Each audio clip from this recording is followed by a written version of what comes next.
switching over to your work with Kim Gordon. You know, Yeah. do you remember what it was like first meeting her? Were you nervous at all to meet Kim Gordon? Yeah, I was. She's, I mean, she would probably laugh if she heard this, but she's very cool.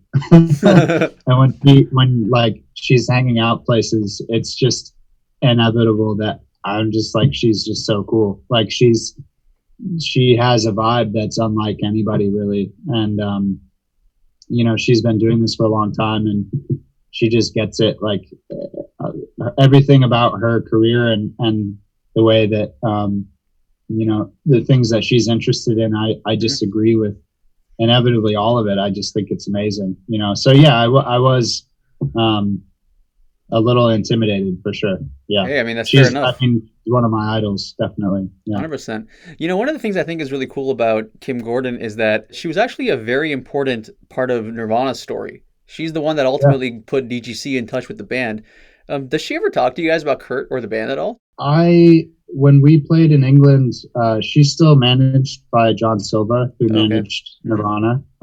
So John Silva was at our show and, some stuff came up about just them being old friends. And when we rehearsed in LA, most recently we rehearsed at Dave Grohl's studio 606. That's cool. Mm-hmm. And so I know that like they said hello or something. And so I know they're on each other's radars for sure. I mean, I think that Kim really liked what Nirvana did. Obviously they went on tour together. I know there's, I can't remember the name of the documentary, but there's a doc with Sonic Youth and Nirvana and Dinosaur Jr. on tour the year punk broke, or punk. It's kind of like home video footage. But yeah, and it's crazy to think that Sonic Youth was a band before Nirvana was even a band. They had been doing it for ages, and obviously you'd be naive to think that Kurt didn't look up to that band as an influence. It's inevitable that like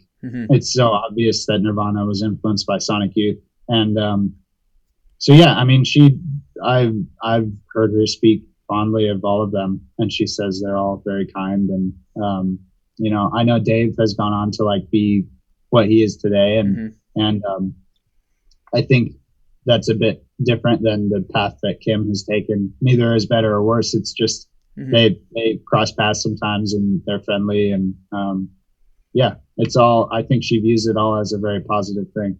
So, when it comes to playing with people like Kim Gordon, I mean, she's a legend. How do you like end up working with somebody like Kim Gordon? Well, I'll agree. I mean, I grew up in like north of Seattle. So for me, Soundgarden and Sonic Youth and Mudhoney, those were all like my favorite bands. Early Nirvana. Playing with her is surreal. I mean, she's, such a kind person. She views music in a way that I don't think I've ever really experienced with other artists.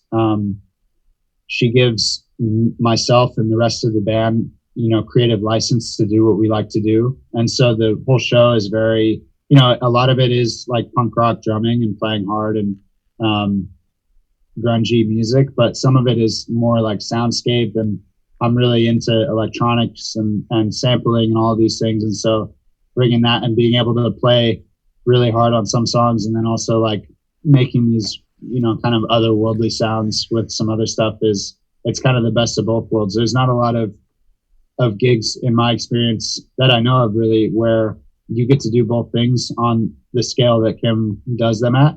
Just, I respect her work so much, and to see that she's still searching to create new art and new things is really inspiring.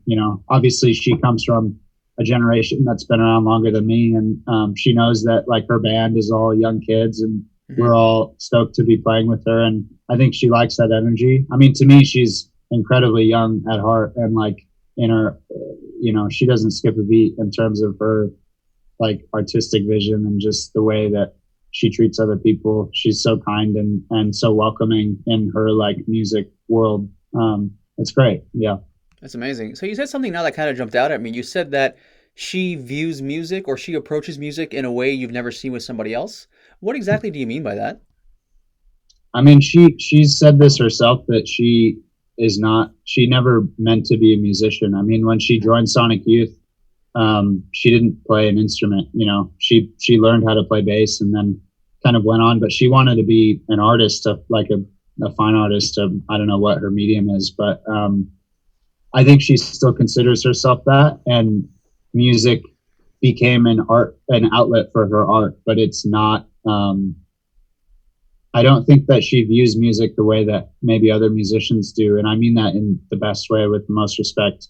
It enables her to approach her artistry in a way that other people don't. And I think that's why so many people resonate with her music and with Sonic Youth, is because, you know, they don't sound like anybody else, and nobody's ever really sounded like them, and like they don't really follow what's happening. They just do their own thing. She's always done her own thing, and in doing so has inspired a lot of other people to create stuff that's similar to, you know, her path.